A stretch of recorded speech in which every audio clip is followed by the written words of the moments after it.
What is going on, guys? The SSM back again with another video. Thank you for stopping by, and I hope that you're having a great day so far. And welcome to our Miami Dolphins 2021 draft review, going over every single pick, giving them a grade, and then also an overall grade for this draft for Miami.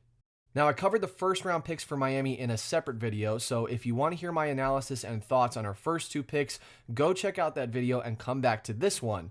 But for the sake of keeping it short and sweet here, both Waddle and Phillips are A- selections. Moving on to the Dolphins' third pick in the second round, number 36 overall, we select Javon Holland, safety from Oregon. Nobody really talked too much about him, even though his college career was full of production and left little to be desired on the field. In his 2 seasons at the University of Oregon, Holland tallied 108 tackles, 9 interceptions, and 10 passes defensed. This is a safety who should fit in really nicely with Miami's versatile defensive scheme, as he can play all around the back end of the field and be used as a roaming safety. He spent a ton of time playing in the slot and can succeed both in man and zone coverage. Holland is a ball-hawking safety who supports the run well and can play sideline to sideline without missing many tackles. The only question that I had is whether Owusu-Koramoah would have been a better pick for Miami at 36, considering his success at a bigger program where he faced tougher competition. All in all, I really like this pick for Miami, who may be looking to move on from either Bobby McCain or Eric Rowe in the near future. This pick is a B. With the 42nd pick in the 2021 NFL Draft, the Miami Dolphins trade up and select Liam Eichenberg, offensive tackle from Notre Dame. Miami trading up to select an offensive tackle surprised me a bit on draft day, and initially I wasn't the biggest fan of the move.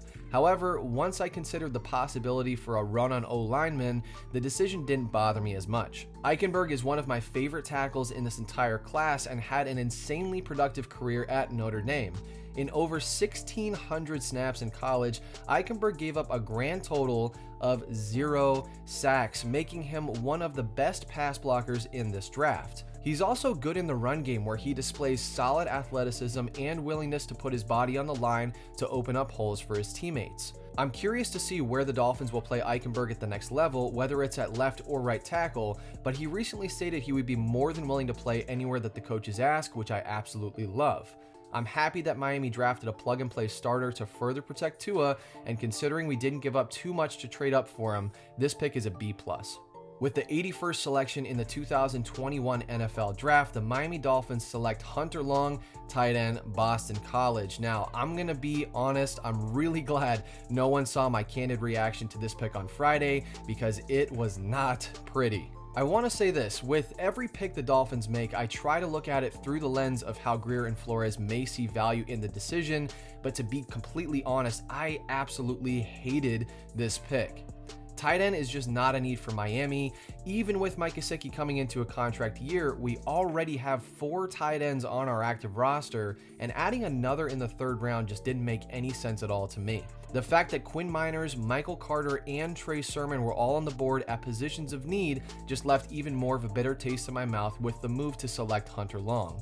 Assuming Gesicki may be gone after this year, Long may be able to step in and produce for Miami in the future, but in the 3rd round with more pressing needs, this was flat out a bad move. Now, Long had a productive college career at Boston College, so I can't give a good player an F grade, even though I was tempted to up until this point. This pick is for all of the fans who have been complaining about the lack of weapons for Tua, even though nobody said a word when Fitz was on the field.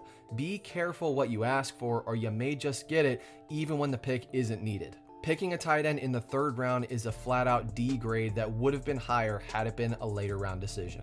With the 231st pick in the 2021 NFL Draft, the Miami Dolphins select Larnell Coleman, offensive tackle from UMass. You can never have too many young offensive linemen in the NFL, and the Dolphins organization stuck to this mindset in drafting Larnell Coleman in the 7th round. Coleman is an extremely athletic tackle who played on both sides of the line in college and sports the 2nd longest wingspan of any tackle in this year's draft.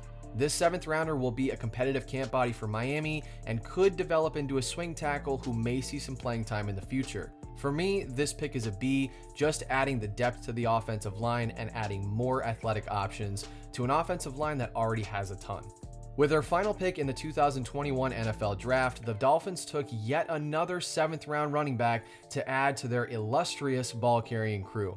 Yeah, that was a little sarcasm. The Dolphins should have addressed this position earlier in the draft, but that doesn't take away from the value of this pick in the 7th round. Dokes had a productive career at Cincinnati where he averaged 5.2 yards per carry alongside 14 rushing touchdowns and solid production in the passing game for a power back. The obvious downside is Dokes' considerable lack of speed as he ran an absolutely jaw-dropping 5.140-yard dash. That is not the good version of jaw-dropping production you're looking for in a prospect. I view Dokes as a goal line back who most likely won't see much time in Miami behind Myles Gaskin, Salvon Ahmed, and new addition Malcolm Brown, who is an upgraded version of Dokes. I think this is decent value in the 7th round, but I wish Miami would have invested in a more valuable prospect on day 2. This pick is a C to C- for me.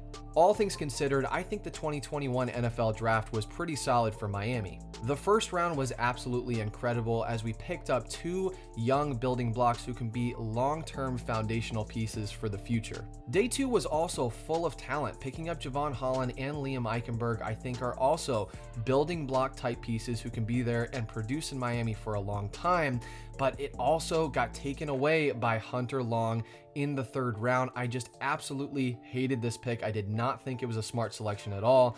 And even though this is Brian Flores' alma mater and he loves his Boston College guys, I just did not see any type of value, especially in the 3rd round when there were other guys on the board who would have made a lot more sense on our roster. Rounds 4, 5, and 6 were completely void of any selections for Miami, but once we got into the 7th round, I think we made some decent selections. They weren't absolute studs, but really, who is in the 7th round? It's hard to come across diamonds in the rough all the way down in the 7th round. So all things considered, I don't have many complaints when it comes to our selections late. All things considered, my personal grade for this draft for Miami is a B to a B+.